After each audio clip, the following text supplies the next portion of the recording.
আমি ভাঙড়ের বিধায়ক হিসাবে সর্বপ্রথম যে খুনটা হয়েছে, যে মানুষটা রাজ্জাক খাঁকে যে খুন করেছে, এর চূড়ান্ত প্রতিবাদ করছি। সাথে সাথে প্রশাসন বন্ধুদের বলবো, রাজনৈতিক কর্মী না দেখে ভাঙড়ের একজন কর্মী মানুষকে খুন করা হয়েছে, এই হিসাবে তদন্ত করা হোক। যে বা যারা যুক্ত একটা ওনা ছাড় পায়, তাদের সর্বোচ্চ শাস্তির ব্যবস্থা করা হোক। আমরা বারবার ভাঙড়কে চাইছি, বোম গুলি মুক্ত ভাঙড় হোক, হিংসা অশান্তি মুক্ত ভাঙড় হোক। দুর্ভাগ্য আমাদের, ভাঙড় ডিভিশন করার পরেও ভাঙড়ের মানুষকে এই ধরনের খুন হতে হচ্ছে দুষ্কৃতীদের দ্বারা। এখন শওকত মোল্লা সাহেব রাজনীতি করছেন, তিনি আইএসএফ কে আমাদেরকে ডেকে দেওয়ার চেষ্টা করছে। কিন্তু শওকত সাহেবের যদি আমরা প্রিভিয়াস রেকর্ড দেখি, সেই রাজ্জাক সর্দার থেকে শুরু করে মানিক পাইক থেকে শুরু করে বিভিন্ন সময় আমরা দেখেছি খুন করেছে তাদের দলের লোকেরা, তারাই যুক্ত থেকে অন্যদেরকে, তাদের দলের প্রথম সারির নেতাদেরকে সাইড করেছে। সেই জাহাঙ্গীর খান চৌধুরী থেকে শুরু করে এই ধরনের অনেক আছে। এটা শওকত মোল্লা সাহেবের প্রিভিয়াস রেকর্ড।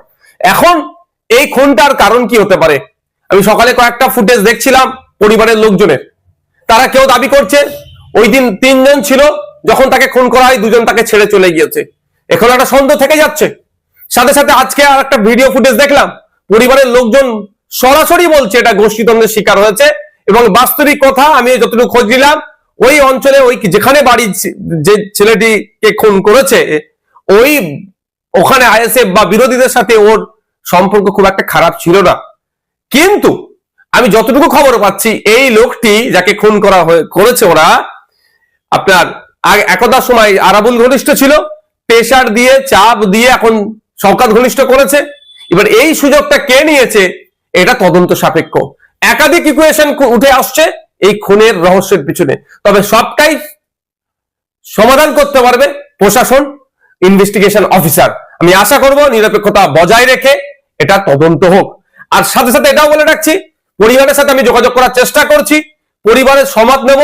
পরিবার যদি চাই সিবিআই ইনভেস্টিগেশন হোক, পরিবারের হয়ে প্রয়োজনে আমি মামলা করব সিবিআই ইনভেস্টিগেশন করার জন্য। কারণ আমি একজন বিধায়ক এখানে ভাঙড়ের, সেটা আমার বড় পরিচয়। কোন দলের নেতা, কোন দলের চেয়ারম্যান, তার থেকে বড় পরিচয় ভাঙড়ের আমি বিধায়ক। ভাঙড়ের মানুষ খুন হয়েছে, ভাঙড়ের মানুষকে যারা খুন করেছে তাদেরকে আমি শান্তির ঘুম ঘুমোতে দেব না।